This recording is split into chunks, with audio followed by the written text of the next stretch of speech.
Thanks for pressing play. This is Saints of Cinema. I'm Timothy Winterstein. And I'm Jay Winterstein. You can get a hold of us. You can send us an email, saintsofcinemapod@gmail.com. You can find us on Facebook, X, Instagram. Go to our website, saintsofcinema.com. All our episodes are there. And as you can see, if you're watching this on YouTube, we have some special guests. Jay? No, I'm not the special guest. No. No, Jay, introduce. So, as this is our NBFF Newport Beach Film Festival episode, we thought it would be awesome to bring on some filmmakers that are going to be out at the festival. So, with us, we have writer, producer, actor Olivia Blue, as well as writer, producer, actor Decker Sadowski. All the hyphenates. We're excited to be here. Yeah, thanks for having us. No, excited to have you guys. So your film, Theater is Dead. Give us a quick little pitch on your film. With the elevator pitch is what they say, I guess. Yeah, so it's a dark comedy thriller. We kind of like to say it's a gateway horror film, and it's about a bright-eyed small-town dreamer played by Decker Sadowski, and a renowned theater director comes to her small town, and she magically lands the lead of his play and feels like she's really finding her voice and finding her purpose, but of course, all is not what it seems, and cast starts acting real sketchy, everyone is getting real tense, and yeah, you'll have to watch to see what happens. Now you guys, so you kind of have this this core group that you kind of started back with the first feature that you had, Juniper. So it's Olivia, Decker, and then there's Madison, Lawler, and then Catherine, is it Dudas? Dudas, yeah. Dudas. So tell me a little bit about how all four of you got together and how that came together. Well, Olivia, because she's the mastermind behind this little quad we have going on. Yeah, basically, I had met Catherine in New York and we had worked on a couple things together, and I really just like loved her eye and her voice. And during the pandemic, I was like, I think we can make a feature. Like, let's just go and do it. Nothing's going on. And I was in acting class with both Decker and Madison and just like loved them and thought that they would be like perfect people to kidnap and put in a house with us for 10 days. So Juniper was kind of like a heightened home movie, I like to say, and like the best happy accident. And I think we just like loved working with each other. And Decker had this really cool like story about, you can talk about it, Decker, but like her like real story of becoming an actress from being an engineer and like that journey. And we were all just kind of inspired to make our second movie about it. Yes, I would say Olivia and Madison had been in this acting class for a while, and to me, they were the cool girls, and I just would immediately leave after acting class and scurry away on my own. So when Olivia approached me, I was like, oh my gosh, the cool girls like me. Like, I was so excited.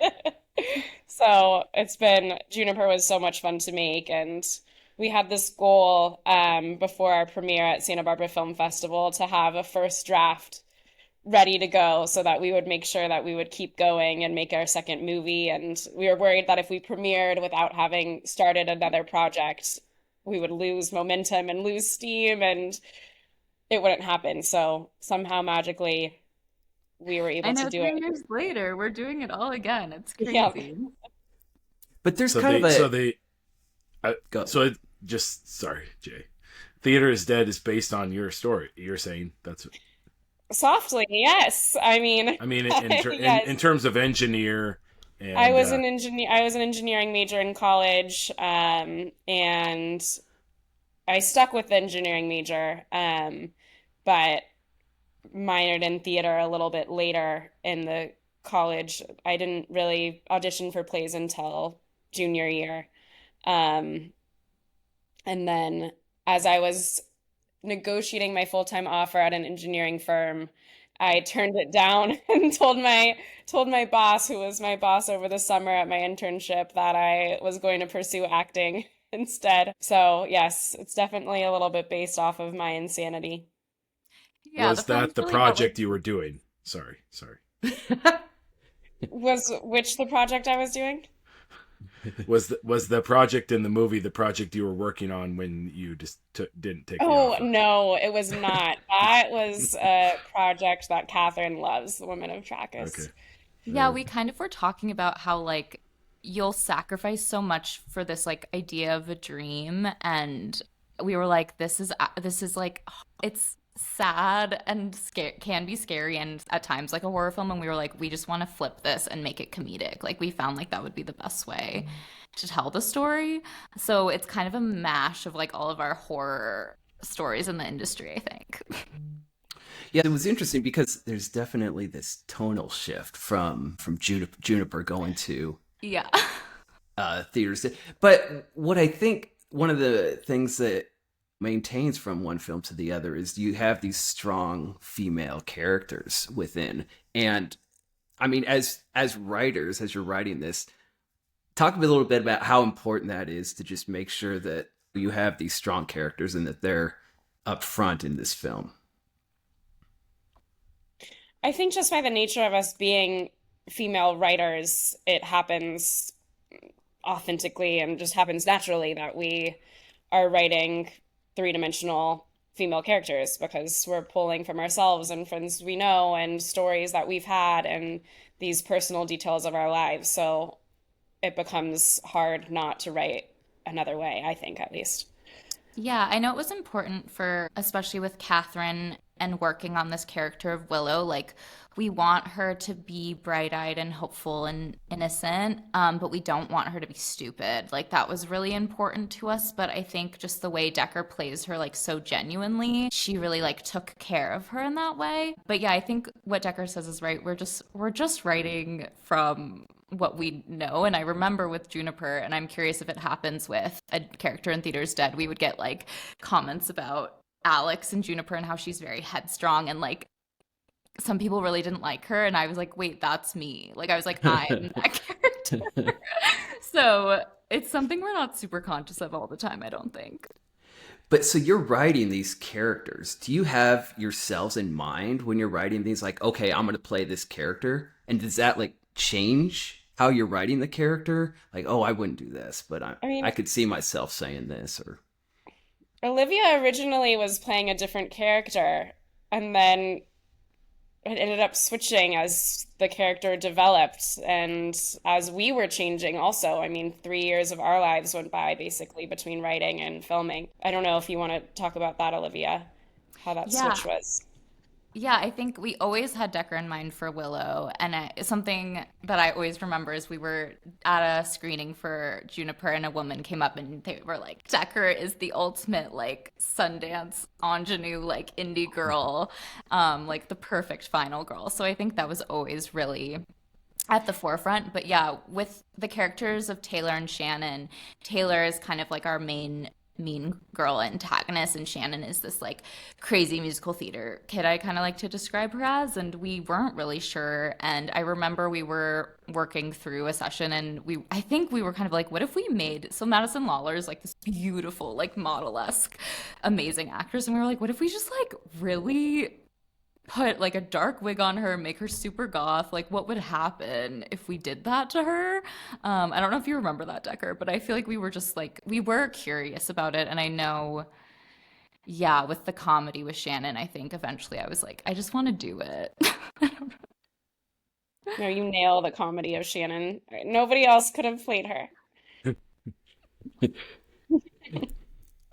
I she, believed. I believed.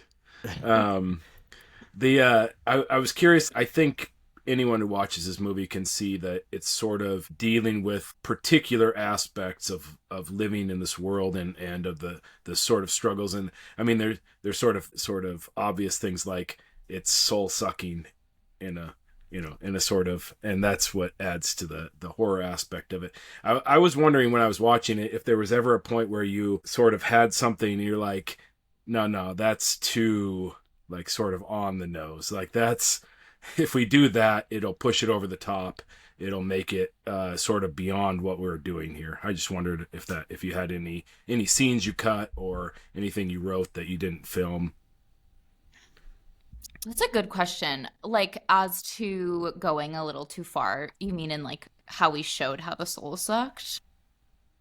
No, no, not that part, but like in terms of the industry, like how, I think, you know, because there are various parts throughout where this is the industry, and you know, if you're kind of paying attention, right?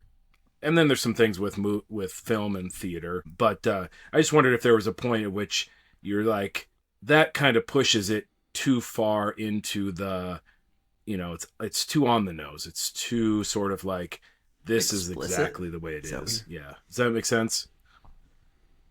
I think so. I think we somewhat talked about it just when dealing with the tone of the film, and that also switched from the beginning. So we had started writing this, keeping wanting it to be more of a psychological thriller, and Willow getting consumed into this role, that made it hard to separate reality from the play, and that felt not that felt almost too on the nose in what you're saying, and we really wanted to bring the comedy into it to move away from that and make it digestible. And also, I think it made us all feel more powerful telling those stories because they're not sob stories. We don't feel like victims in these ways. And I think the humor that we brought to it counteracted being too on the nose. At least that was the intention.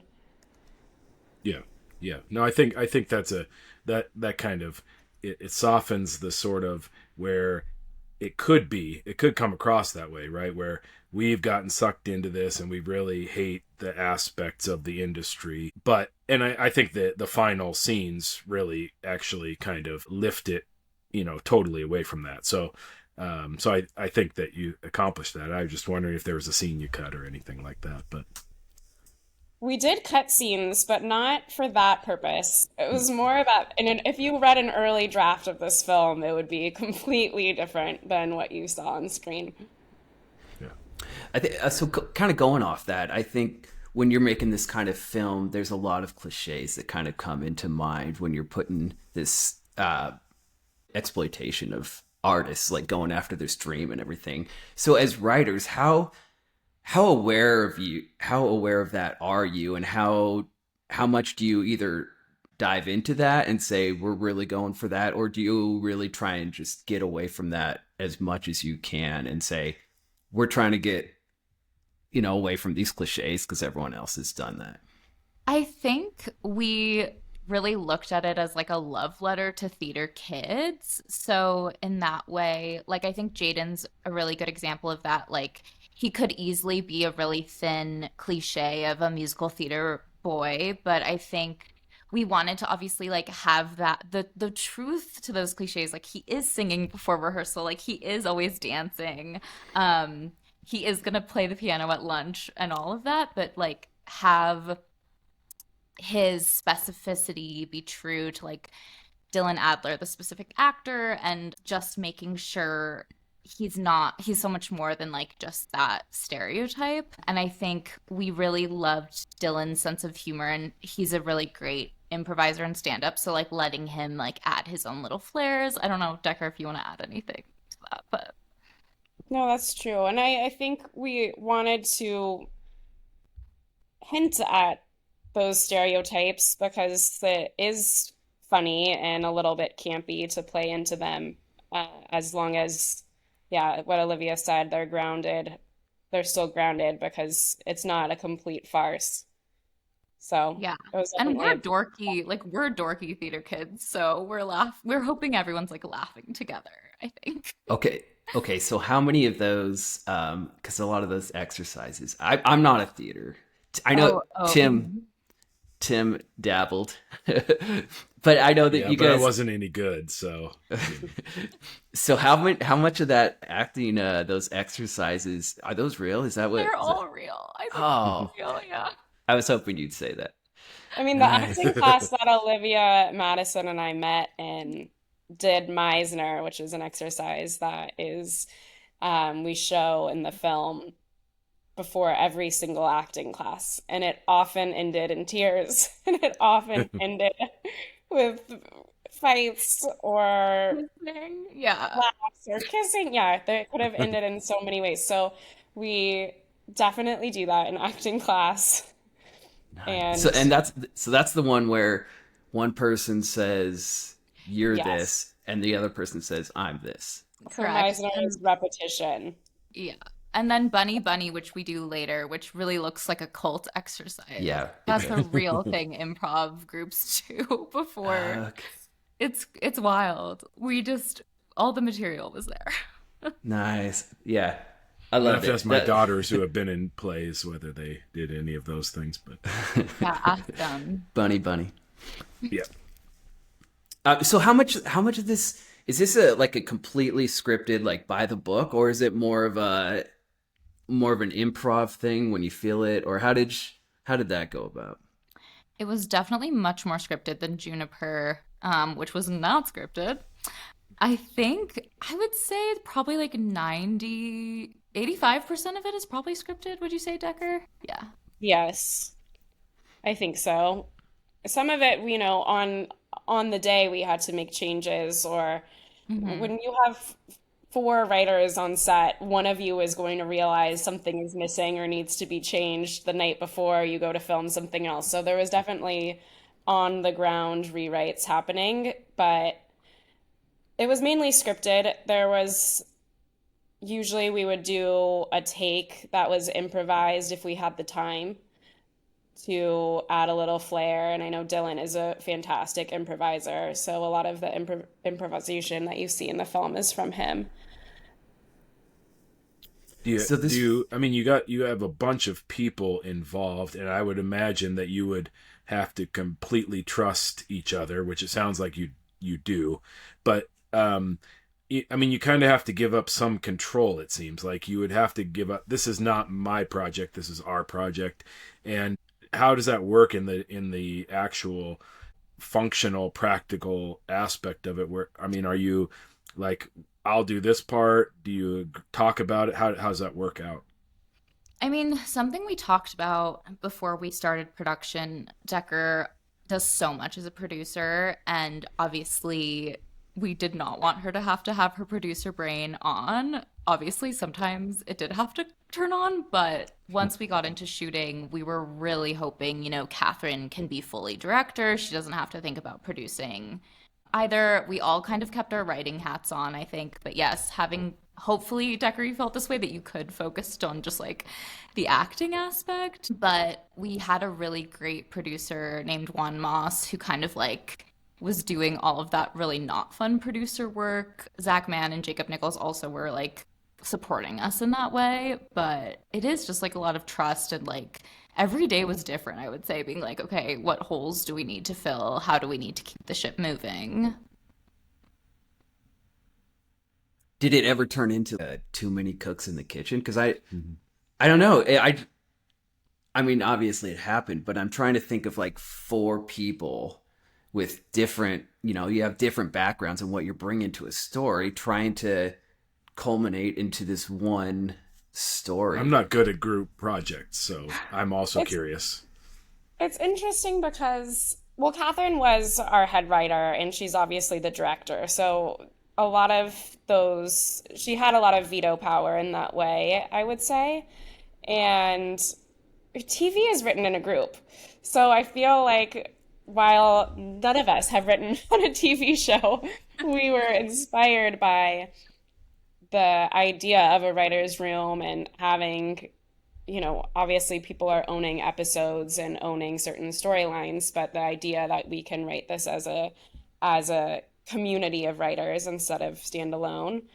Um, and I think once we got on set, it was definitely just that trust. If somebody, there were some, it was hard to pull away people being like, actually, the script of this scene isn't right. We need to take 5 minutes to discuss this really quickly. And that took a lot of trust because, if you take 5 minutes, you lose a couple takes potentially. So if that happens, it was a lot of trust, and there was definitely high emotions at times because of it.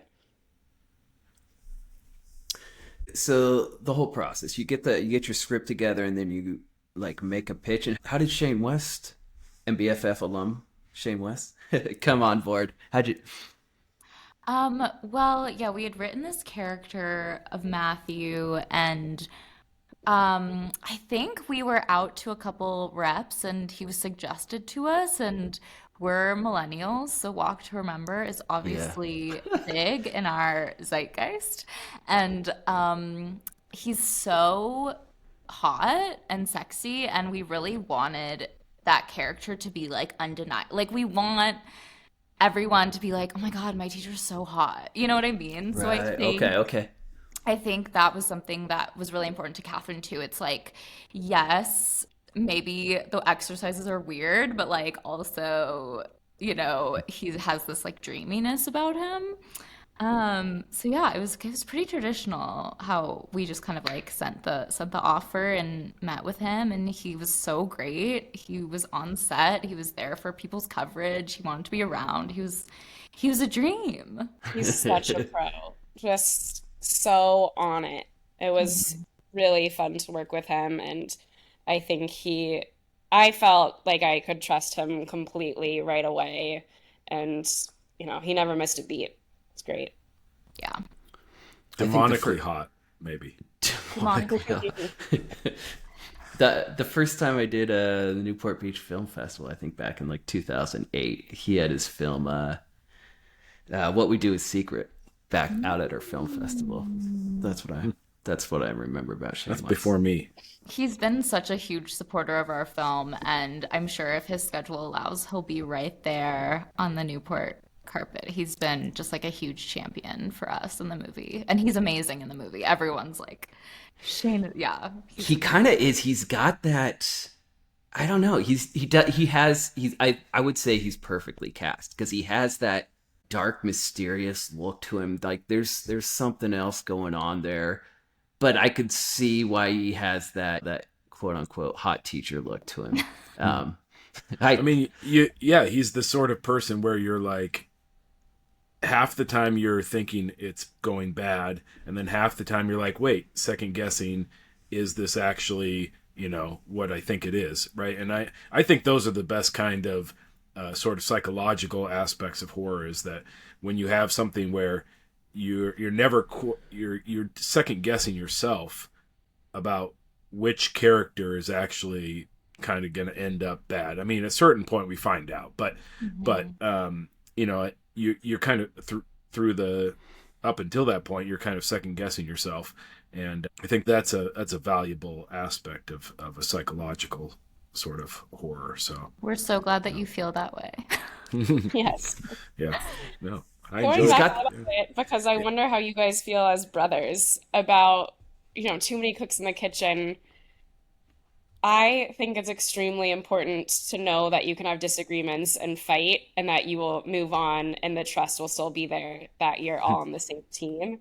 And I actually don't have many people in my life that I'm comfortable fighting with. Olivia is one of those lucky few. And it's, I think, a real testament to that trust. I know that we'll get in a disagreement and we'll be able to come out of it on the other side and we'll be better for it. And I'm curious, as brothers, do you guys fight? We never. I mean, not. I mean, we've probably. I Told remember the a story, good one actually. back when I was like 9. Wait, which one? I mean, we probably told the story about where it was usually over dishes. Oh my gosh! And there was a Pushing me moment through where the door. I pushed Jay up against the door, and my hand went through the glass of the door, and I heard my dad coming, and I saw this.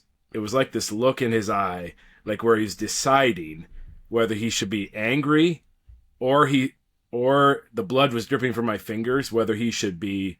And he did come down on the side of compassion because of the blood, I think. But yeah, mostly dishes. We said two for flinching when we were doing the dishes. If you could get the other guy to flinch, then you got to hit him twice. Yeah. That was good. But times. I mean, I don't know. Since actually there are 5 of us, 5 brothers, and I would say we all get along very well. And I we probably haven't fought for a very long time. But I actually live close to my youngest brother now, and get along well. So when we were kids, we fought maybe, but I don't think we've had anything like really big to fight about. I think that's what we need, is just something to just mess everyone up. Dishes aren't enough anymore. So yeah, I don't know. Maybe it's like a writer's room. No, we have a common goal here, and no, I don't know.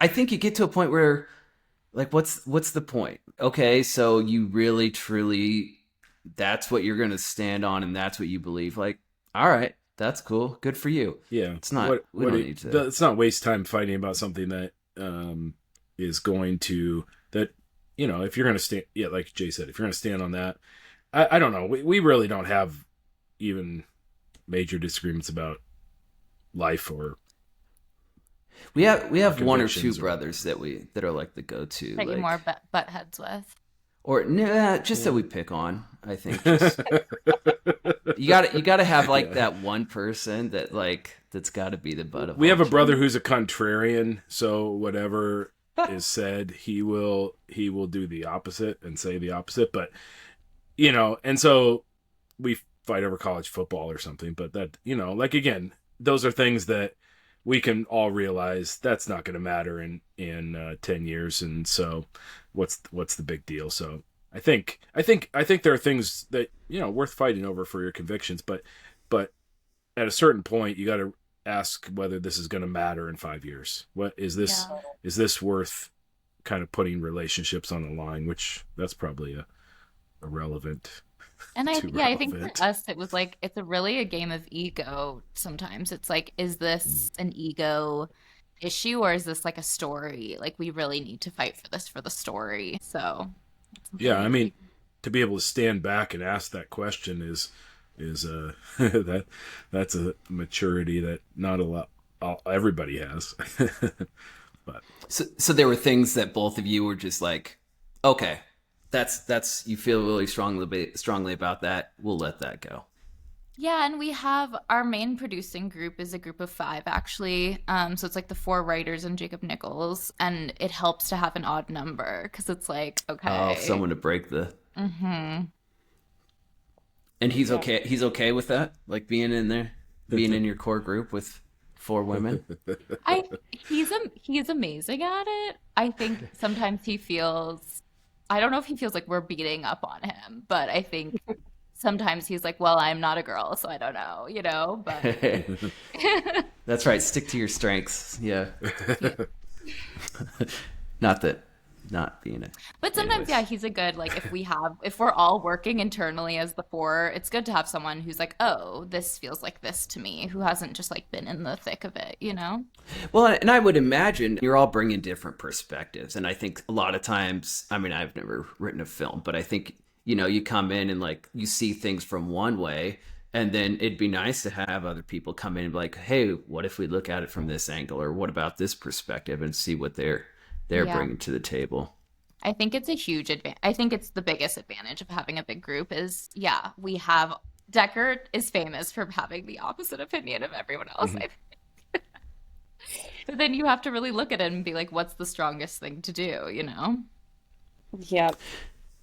But I think that's true. Like you said, you mentioned filling in gaps. I mean, when one person writes something, they can't necessarily see all of the things that other people might miss, and ask questions about and say, what's going on here? Because in your own mind, you make those leaps from one thing to another, and you can't necessarily see that. So I think that would be a helpful thing. I'm curious to know what would you say was like your biggest learning thing coming from your first feature to your second?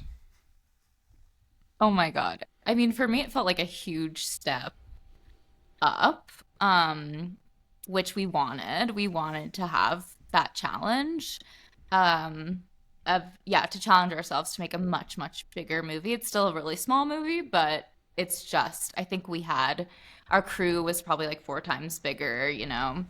We were on location. It really, to me, I mean, I'm not a musician, but it feels kind of like the sophomore album in a way where you're like, can we do it again? Like, Yeah. are we able to like finish this? And like, I think with Juniper, it was kind of a happy, we really fell forward and found our way through it in a really like intuitive, like I want to say like naive way. And this time we just didn't have that. And we had to really like stick with it and work really hard to make it happen. Yeah.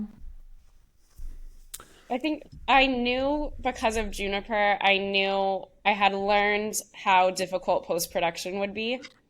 And I think Oh. post-production, just as an actor, is something you really don't know even exists. It's like an abyss, and people make it work and beautiful and pretty, and then you see it come out the other side. You don't really know what actually happens in that tunnel. And I think that was really helpful having had that experience with Juniper, with our smaller team, and it being, so homegrown, so that when we were doing it with Theater is Dead, it didn't come as a surprise that it was all of these steps are hard and you have to make difficult decisions and there's going to be confusion on which way to go and how to make this scene work tonally. And sometimes you have to cut things that you love. And I think if we didn't have that experience with Juniper, it would have been really, really difficult. You What's mentioned shooting what? on location. Jay and I are from Washington, You and are? so Represent PNW? I was like, "Whoa, we're in Washington." I was impressed. So, is it on Vashon Island? Is it filmed on? We filmed on Vashon. I mean, I just like fell in love with the island. I don't know if you felt that way, Decker. Like, we played Juniper there, and I was like, we have to shoot our movie here. And the community is just so sweet and supportive and very talented. There was a makeup artist on it actually who unfortunately passed away, Gordon Tribble, who lived on the island, and he worked on like Sound of Metal and Oh yeah. Breaking Bad. Like, just it's an amazing community of artists. But but I think it's interesting. It's kind of the island aspect. I think it plays a huge part in the film because there's like this isolation factor. You're kind of separated from, and I think it really works for this horror kind of vibe. It sets this tone, and plus, I mean, Washington. It's a little rainy and dreary, so it's definitely not this bright, sunny, happy place. So I think it really works, and it's a great aspect of the film to be set on Vashon Island there. And Yeah, that's another thing that I'll just not to blow smoke at Olivia, but she is such makes such a great producer because the film was originally in Los Angeles, took place in LA, and then we were trying to find a state with tax benefits and we moved it to a different place and it wasn't really working and it didn't really make sense. And then Olivia was just like, we should film it on Vashon. We know the island, we have connections to these places, and it makes the story better. And once you actually find the way that it makes the story better, then everything falls into place and it makes sense to actually move it. And we hadn't found that if we were going to film outside of LA until Olivia said that. And so she's just a big problem solver. that's so nice. I don't feel like I'm like, did we have a conversation? Yes. Or you called me and you're like, why don't we film on Vashon? And You're right. oh my Yeah. gosh. Perfect. Anything that has Washington, I'm on board for. So, Yeah, we love even though Washington. I don't live there anymore, but Well, there's I think it's the quote in the film where the weather report. I think he's like, "Oh, it's gonna be sunny." And yeah, nope, yeah, just kidding. It's perfect. Yeah, raining. and Yeah. one of our producers, Zach Mann, is born and raised on Vashon. So Oh, really? Okay. yeah, he was our little Vashon liaison. I don't know that I've ever Nice. actually been to Vashon Island. You should go. We're gonna screen there, and Oh yeah, you should come out.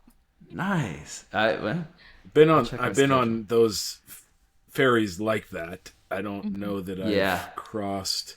I mean, I've crossed from like Seattle to like Bremerton, or Anderson Island is another one that's right up in there that people go to, and there's a. I mean, all in the sound there. So Yeah. I filmed on, I mean, I served on the jury at the Vashon Island Film Festival last year. And so while I was there, we filmed a few pickups and tried to make the most of the time. And on my way home, I got on the ferry and I was like, okay, I did it.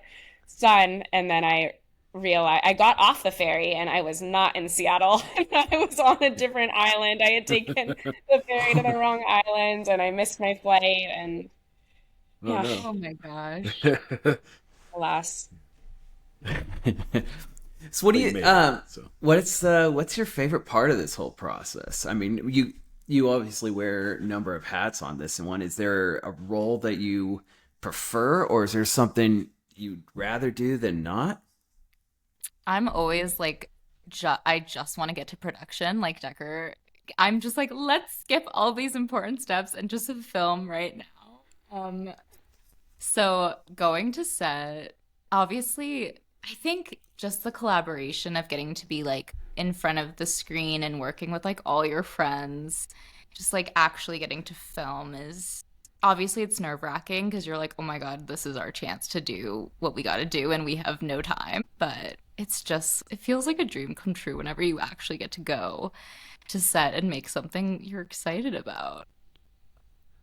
Yes, I agree. I could cry thinking about it. I mean, I love acting. Acting is the number one passion, and writing and producing has become a vehicle to get to act. And I love producing for the collaboration and for the problem solving. And I think it brings out a little bit of the engineering So the problem training, solving. the problem solving training from engineering. So I really do enjoy it, and I really like acting in things I am producing. But acting is the best, and getting to do it with your friends is even better. Yeah, I would imagine it's kind of like this like build up because you've written the script, so you know the characters, and then it's just this, and I'm sure you go through a bunch of like rewrites or edits, but you finally like this build up to this final moment where like, all right, we're actually gonna do it, and then you actually get to go out there and actually film it.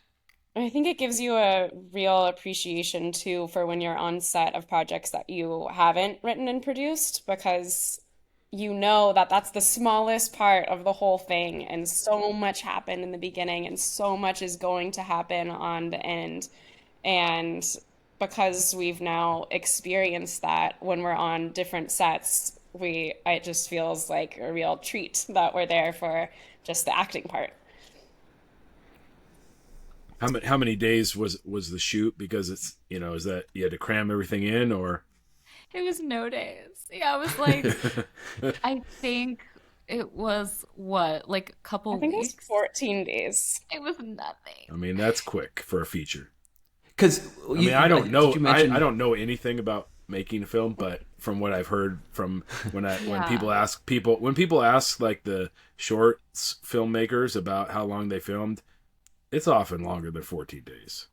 Yeah, I mean, yeah, there's a wide range. It was definitely too little. I mean, indie filmmakers are amazing and they make it happen all the time. And I don't think anyone ever feels like they have enough time, but it was really quick. And I don't know how Catherine did it. Catherine and Decker every day. We're just like in the zone.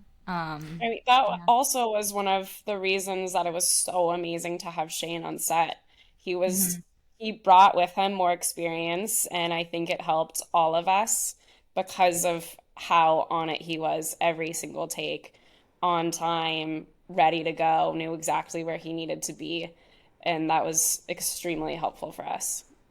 And everyone, like our crew, the love for the project was overwhelming, and I don't think we could have done it if our crew wasn't like they treated this film like it was their baby too, and they wanted to do anything to make it happen. And I don't think we could have done it, yeah, if we didn't have everyone like so passionate about what they were doing. They were moving fast. They Yeah. were working. They were working so hard. So you guys are you got your big premiere at Fantastic Fest, Yeah. which Uh, I'm excited for you. It sounds that's amazing. I was looking at their lineup and they got some amazing stuff. They always have amazing stuff. I always like looking at other festivals lineups and seeing what they're playing and seeing what's seeing what's hot and cool out there. And I don't know if you noticed, there's this one film called Bad Haircut. Yeah, we have an overlap. Oh, do you? Well, I noticed that they were playing Newport and Fantastic. I just wanted to say it's one of my favorites, playing at Newport and Fantastic Fest. So I don't know if you guys are going to be able to have the chance to see this when you're out at Fantastic Fest, but this film is it's a wild one.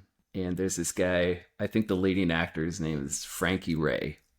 And if there was ever a guy that was born to play a role, this guy was born to play this guy giving haircuts. Oh my God, I'm excited. It's one of those wild, wacky films where something new happens every 5 minutes. You think you know what's happening. I mean, a kid goes in for a haircut from this eccentric guy, and I think his haircuts are $5. And the guy tries to give him a tip, and he's like, no, just $5. And the guy's he's got a weird, crazy look to him, and he kind of turns into this little psychopath. And it's a wonderful film. Okay. So I'm excited to see it. Yeah, check it out if you're at it. So this is, as we're recording, I think we're about a little less than 1 month. As you hear this, a little less than 1 month away from the Newport Beach Film Festival, which is our summer camp, favorite week of the year. We get together for a whole week and meet and see people we saw last year. It's just like summer camp, and meet new people. So Theater is Dead is playing there. What do you know? What's the schedule? Yeah, we're exactly a month, right? Yes, we play October 17th? 17th and October 20th. Oh, good. Double. Nice. So people, if you want to see this, you got 2 chances to see it. And then Jay mentioned Bad Haircut. Jay, you got a couple other recommendations for Newport Beach? So Bad Haircut, and then the complete opposite end of that one is Omaha, which is have you guys heard of this film? But came out in Sundance. Robert Machoyan, who did Killing of Two Lovers, and if you haven't seen The Killing of Two Lovers. Integrity of Joseph Chambers, which we had out at the festival a couple years ago. Yeah, we did an episode on and we had a short last year. The name is escaping me right at the moment, but a short by Robert Machoyan was out there last year.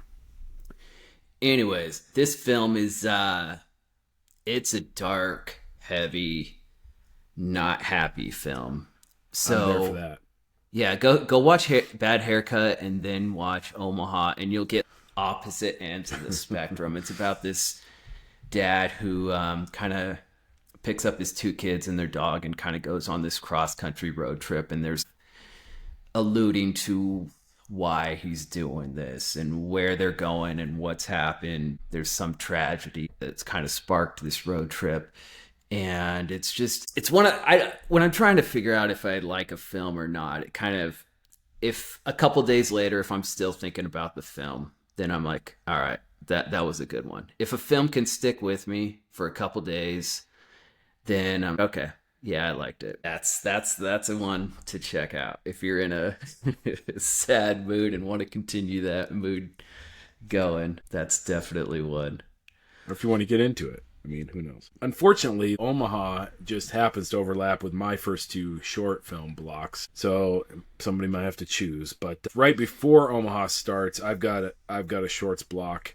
And there are a couple in there. In the first one, there's a film called The Ride. It is narrated by Ron Perlman, and that's a solid one, kind of based around this car. The car is sort of the main character, and then the people who get into it, who buy it, who their lives kind of intersect with this car. Also, in that same block, there's one called First Ramen, which, just as the whole narrative, like I soup. thought that ramen, yeah, soup.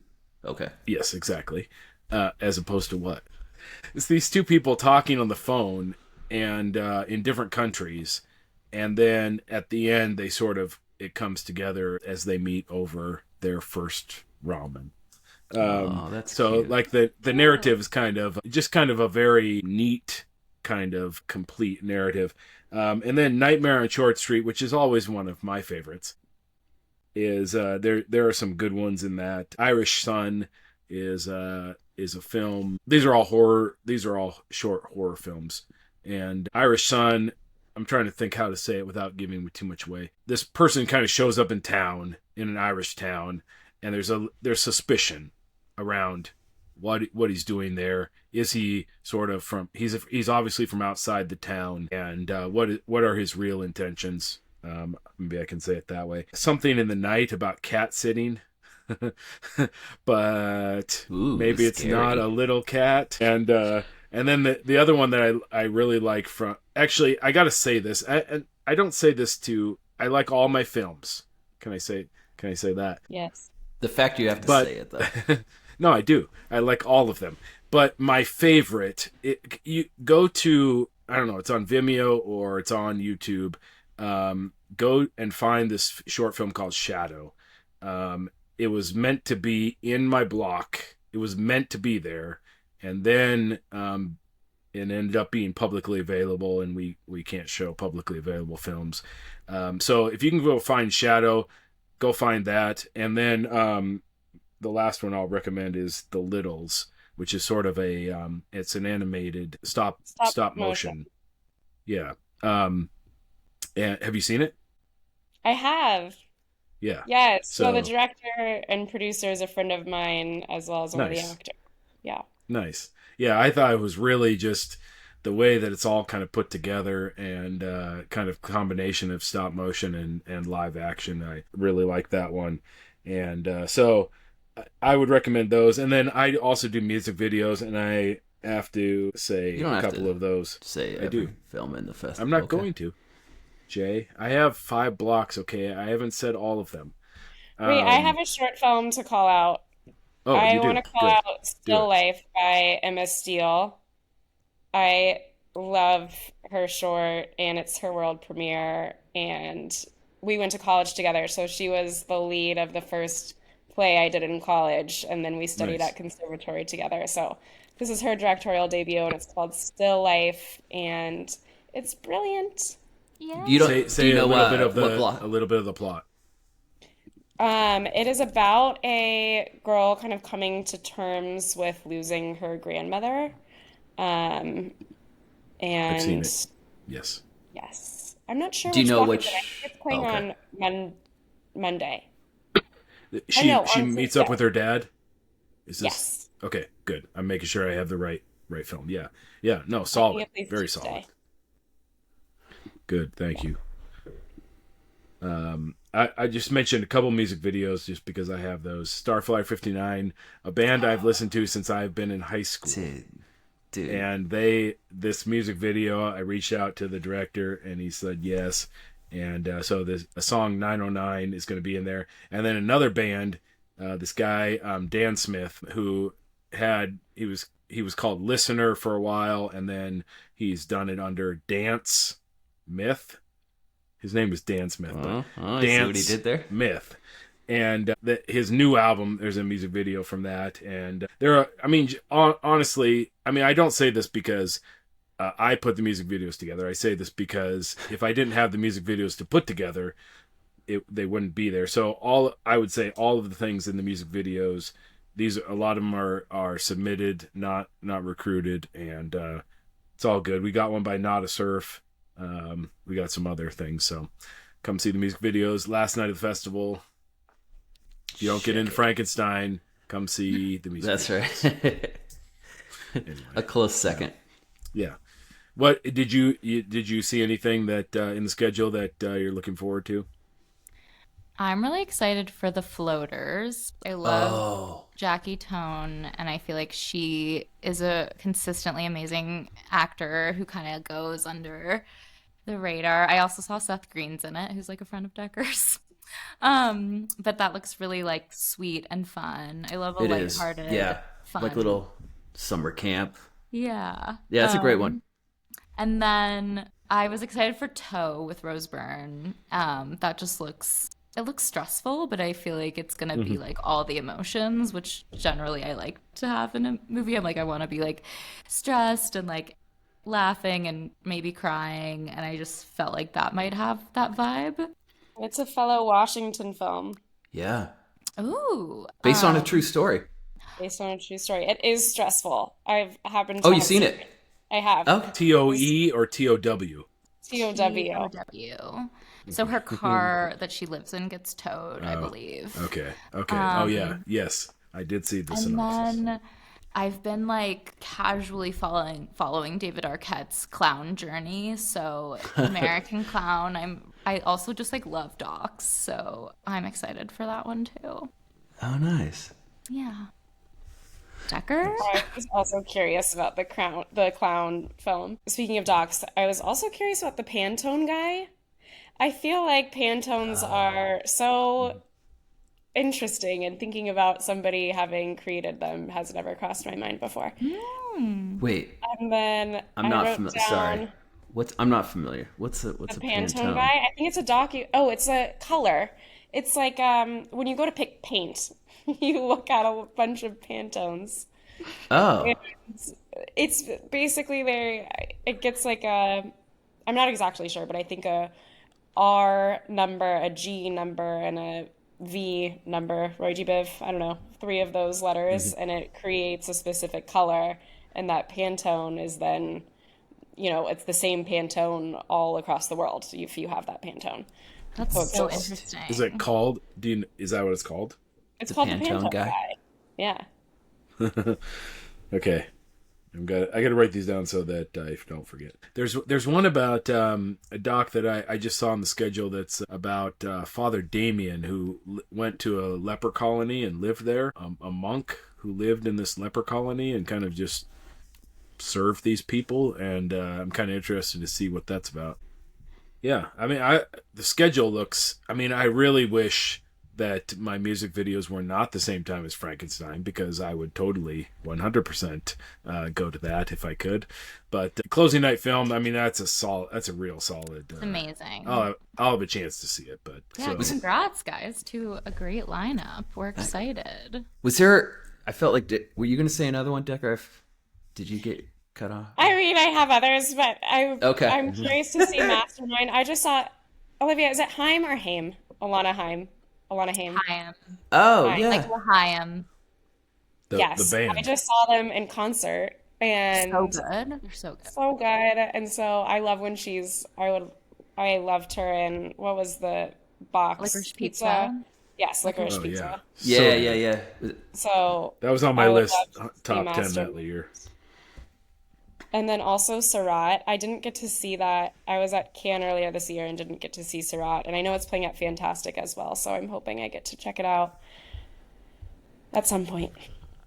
Nice. Does that happen a lot? You come into, I mean, I guess being within that like inner circle, you get to know people and like, oh, seeing other projects you're out at this fest and meeting up with filmmakers like, oh, I just saw you 2 weeks ago at this festival. Yeah, you make friends on the film festival circuit for sure. That's how we made friends with actually Zach, who is now a producer on Theater is Dead, is we met him on the film festival circuit because Juniper and his film 1-800 Hot Nate were playing similar festivals.